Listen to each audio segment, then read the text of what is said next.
Yeah. Skip. Oh, damn. Come on, yo.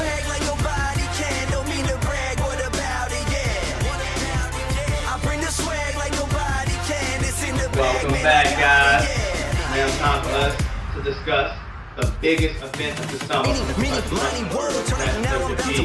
It's 2020's Summerslam. You'll never see it coming. And it was emanating from the brand new virtual experience of the Thunderdome via the Amway Center in Orlando, Florida. Yes, sir. As WWE now has residency in that property. Man, that Thunderdome, I will give WWE credit. They've been kept that under wraps and they've been working on that thing. Cause that Thunderdome is nice. The virtual reality and rolls, the fireworks, the entrances. We got Pyro's back. Pyro is back, goddammit. Thank you. But hey, we're gonna start off with the pre-show. As the captain of the Hurt Business, Montel Bontavious Porter, MVP, challenged the United States champion, Apollo Crews, for the United States Championship to open up the pre-show. This was a back and forth match. I mean, you're not going to expect much from MVP. Yeah. He's in his 40s. He's way past his prime, but he's doing some of his best work. He's doing some of his best heel work. As they always say, you still got it. Of course he still got it. He went up against a real athletic freak of Apollo Crews. This was a good back and forth match. Apollo, he's still your United States champion.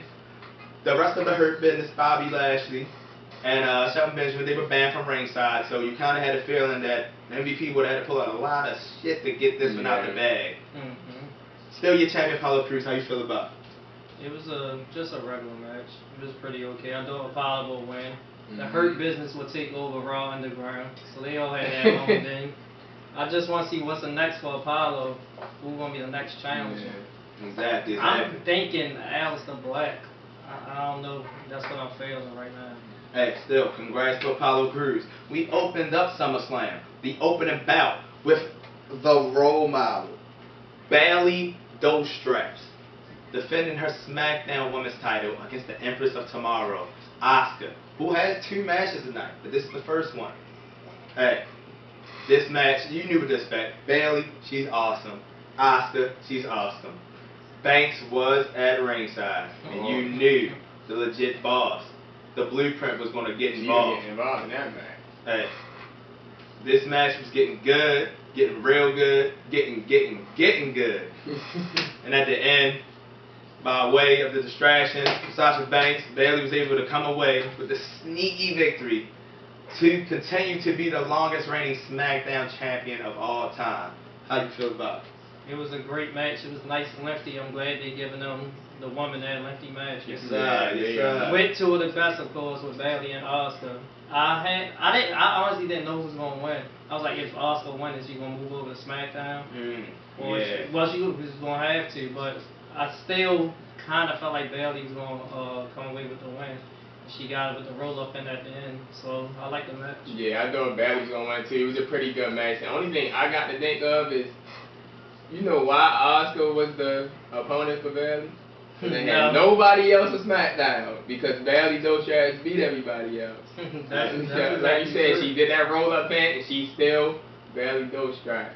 Hey, our next match for the Raw Tag Team Championships, Angel Gaza, Andrade with Selena Vega went up against the Street Profits, your Raw Tag Team Champions, Montez Ford, Angelo Dawkins. You know how they do when they get in the ring. Andrade's always been hard-headed.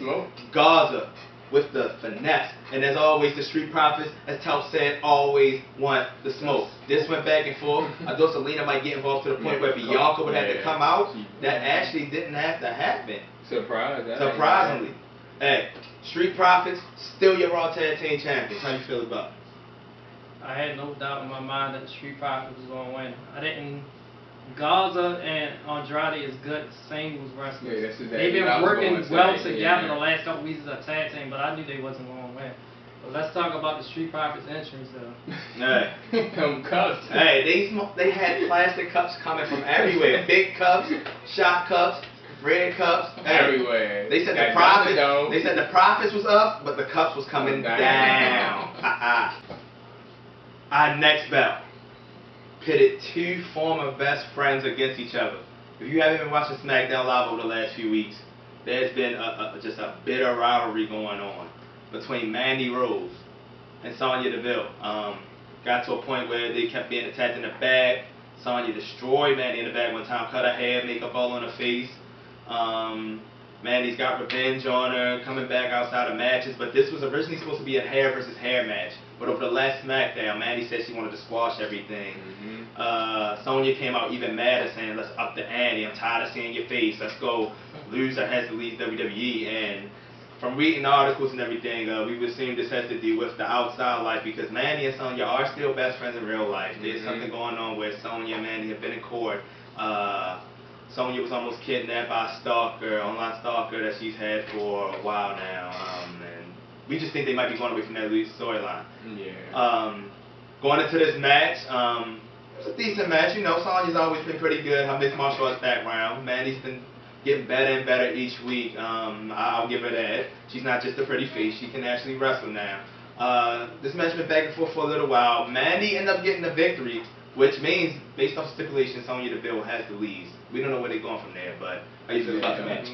I thought the match started off with them like kind of having jitters. It was kind of sloppy at the beginning. They were just kept grabbing each other and tossing each other around. I really didn't know what they was doing. Then you had the wrestle botch spot with Mandy Rose outside the ring when she couldn't lift the damn table up. She couldn't lift the table up. Then she almost fell with it and they slid all the way back to the ring, but then she finally got it up. Then the match picked up after that with Sonya repeatedly hitting Mandy Rose's head on the announce table. But I thought the finish, they finished off pretty good. I didn't want Sonya to lose, but I knew she was going to lose because Mandy's with Otis, so of course she wasn't going to lose. At least they got their time. Yeah, I ain't got a lot to say about the match, but as they was, at least they been getting their time over the last few months actually. Yeah. And I knew that Mandy was going to win the match as well because 9 for 9. Why? You heard it. Our next contest was a good one, as it pitted the Monday Night Messiah for the greater good, Seth Rollins, going up against, in his debut match, his first match as a newly signed WWE superstar, the son of the legendary Rey Mysterio, Dominic Mysterio, in his debut match against a guy like Seth Rollins. This match was a street fight. And that's not a good way for Dominic to start his career. Like before he even signed the contract, the man had whelps everywhere. But this match, it was a good match. For a debut match, they kept us interested. They wanted, this was a lengthy match. They wanted to see how well Dominic Mysterio's training has went. He's going up against one of the best athletic guys, talented guys in the business of Seth Rollins. And he made sure this was a good match. He talked his shit. He did his heel work. Murphy was at ringside. The GOAT, Rey Mysterio, was at ringside for his son Dominic. This was a good match. Let's not forget that throughout the match, there was distractions everywhere. Kendo sticks, of course. At one point, Dominic's mother did come out at the stage as a distraction. At the end, this was Dominic's debut match. You didn't expect him to win. The Monday Night Messiah did pour it out. Give your thoughts on this thing, guys. Hey, this match was just like the Pat McAfee and Adam Cole match to me. Dominic just kept hanging in there. And the kid got guts. To me, it was a great match. I love the match. It was just like, I wouldn't say just like Rey Mysterio being in there, but it was a good match for him to start off. Of course, I think he needs a street fight. To get, because that's what I do on WWE when I used to play 2K. I used to start with a street fight, trying to make sure I win a match. So they wanted to make sure that Dominic at least had a chance in the match to win. Because if it was one-on-one, I don't think he would have had a shot. And shout out to Seth Rollins. He had on the old Rey Mysterio Halloween Havoc question mark gear, and it was awesome. For me, it was a great match as well. And don't forget, Seth also had his boy Buddy out there. He did. So he had his boy Buddy. And like Seth, I think it's a good thing for them to put Dominic against one of the best wrestlers anyway. To show that he can take the pain from Seth. He's one of the best wrestlers. Like you said, he was taking that pain from all those kendo sticks. Yeah, but not just the pain. Though. You gotta make sure you got chemistry. If you Yeah, got chemistry with one of the best wrestlers on the roster, then you may be one of them guys that they may need to help some of the other guys who don't have such good. And Dominic actually had some decent moves. And you think that's gonna be a big push for him? Do you know what they're gonna do with him? Because remember when Jason Jordan was done with the tax and what they get pushed. He kept going against the best people like Cena. I don't know where they're going. And he didn't hold up. It was a good debut. I don't know exactly what the plans are, but when your first match starts off against a former world champion, a guy that's on TV every week, it's a pretty good sign that you might get a push. But nonetheless, we go on to the next match. Asuka's second match of the night, and she went up against the Blueprint. She went up against the legit boss. She went up against the Raw Women's Champion and one half of the WWE Tag Team Champions, Sasha Banks. And she defended the Raw Women's Championship against Asuka in her second match of the night. This match was another good one. Bayley was at ringside and went back and forth. But this time, Asuka, she pulled out the victory. Sasha loses her title.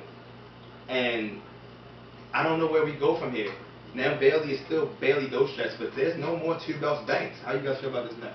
It was a pretty good match. I think it was close to like the match at the horror show when they was going back and forth, and I didn't know who was going to win because Asuka got in the Oscar lot like 3 times, and it usually don't take that long for somebody to lose to the Oscar lot. So I thought Sasha was going to have a chance, but once I saw her, what did she tell Bayley? She was like, Bayley, help me or something. Oh, Bayley, I love you, something like that. And then Bayley got knocked off the apron by backhand slap by Asuka. And put Sasha in the Oscar lot and took the victory. Man, you know it's always a good match between Sasha and Asuka anyway. Yeah. So they always going to deliver. But I know where we going with this. Where? Bayley and Sasha. Bayley and Sasha. Bayley and Sasha. Bayley and Sasha. Hey, we're gonna see what's going on. Bayley and Sasha might be up next though. Yeah. Our next bout, guys, the heavily promoted You'll Never See It Coming match, as we pitted the 13-time world champion, the Viper, the Legend Killer, the Apex Predator, Randy Orton, challenge the Chosen One, the Scottish Psychopath, the WWE Champion, Drew McIntyre. It's the battle of the Claymore and the RKO. The most dangerous 3 letters in sports entertainment history. This match was a very lengthy match. Randy Orton, one of the best in the business.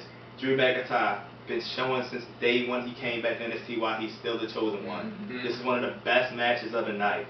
I love this match right here. I like both guys. I love them. I kind of wanted McIntyre to retain, but I wouldn't have got mad if that RKO came out of nowhere and I didn't see it coming and Randy Orton became a 14-time champion. I didn't mind. But in my mind, Vince picked this man 10 years ago as the Chosen One for a reason. And he's not ready to let that go yet. Vince McMahon likes to make sure people know that he's right. So I did not see Drew McIntyre losing this match. Hey, he ended up winning.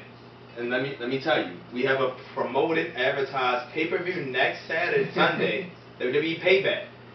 McIntyre, he did not get a Claymore to win this match. There were at least 5, 6, 7 attempts at the RKO. But McIntyre ended up ducking an RKO attempt and winning with a roll-up, a schoolboy roll-up, sliding backslide in. That you never saw coming. I never seen that coming. I didn't get a coming. Claymore. Of course, Randy Orton didn't think it would happen. Drew McIntyre, still your champion. How you feel about it, guy? They my 2 favorite wrestlers other than AJ Styles, and I thought Orton was ready to get that 14th title. Now, I kind of wanted him to win, but I kind of wanted Drew to win too because he's my favorite wrestler right now. And I didn't want none of them to lose. But I thought it was a fucking great match. A great match. Disagree. It was like one of them old school hard-hitting match. Yeah, it was. I just loved the match overall, but you never saw that backslide coming. Yeah, like we said, but we do got Payback next week, and I think it's going to be a rematch next week. So too. Unless one happened on Raw. But if that pay-per-view next week, I think Orton might take the title from him there. I think they just want McIntyre to keep it. going through Summerslam, let them get that big victory. And like you were saying, like for me, I kind of didn't care which one won either because I wanted both to win. And I think the way they went with the backslide is Vince McMahon him damn self probably know he wanted to win. So he didn't let neither one take an RKO or a Claymore. It was reports that they was having backstage clashes against who they wanted to. That's probably what was going on. They was going back and forth during the match, and at some point, some man was like, "Damn it, just tell him to backslide." Something like that happened. Something like that happened. Vince gonna make up his mind. He made another pay-per-view next week for some reason. You don't know why. There's a pay-per-view next week. The WWE Payback. It's gonna be on the WWE Network. I'm pretty sure it's gonna be free for new subscribers. It's only not. Might be a rematch. So. As always, might be a rematch fest. Hey. Our main event. It was the Strowman Express, the newly bald monster among men, defending his Blue Universal Championship against the returning, the Fiend, Bray Wyatt. It's time to let him in. I gotta say, this was one of my favorite entrances of all time. I thought it was one of the best entrances of all time. The same thing he was about to say was what I was about to say. The Thunderdome, and I feel like they did this on purpose because the beginning of the Thunderdome, his first night on Friday, he opened up the show with his entrance after Vince McMahon came out. They wanted to showcase what this Thunderdome was made of, and I didn't think the entrance from Sunday was going to be better than the one on Friday, but it was. The Fiend entrance was phenomenal. It was fucking awesome. Hey, the Fiend, Braun Strowman. Let's be real. The Fiend has been one of the best fucking characters since we seen a big net of him. Since we knew he was coming, and the only reason why his momentum got delayed is because Mr. Vincent Kennedy McMahon wanted to battle with the Spears at WrestleMania before the pandemic took over. The only reason why the Fiend went down what happened. He lost to Goldberg. The Fiend was originally supposed to go onto WrestleMania and have another opponent. But let's get to this match. Strowman, Fiend. This match. It's these big guys. Boss getting hat anyway. They was in the back. Strowman got to do this way. He got to do that way. A couple of Sister Abigail's on the back. We get back to the ring. Couple power slams here. Guys getting hit with toolboxes. Hey, at the end, Strowman, he was getting a little mad because the Fiend kept kicking out. So what he does? He goes a box cutter from outside from the toolbox, cuts the ring and the patent up and exposes just the wood from the ring. He's getting ready to do a power slam, but what happens? Backfires on him. The Fiend takes over. Sister Abigail. Sister Abigail. Sister Abigail. 1, 2, 3. Your new two-time Universal Champion, the Fiend. But guess what? We never seen it coming. As it was the return of the big dog, Roman Reigns. He made his return at SummerSlam. We didn't see it coming. Straight spear at the Fiend. As Cole would say, a thunderous spear. He goes out this ring. Same spear on Strowman, talks his shit. You wouldn't be no monster unless I'm here. You remember the challenges, back and forth pay-per-view matches between Strowman and Reigns.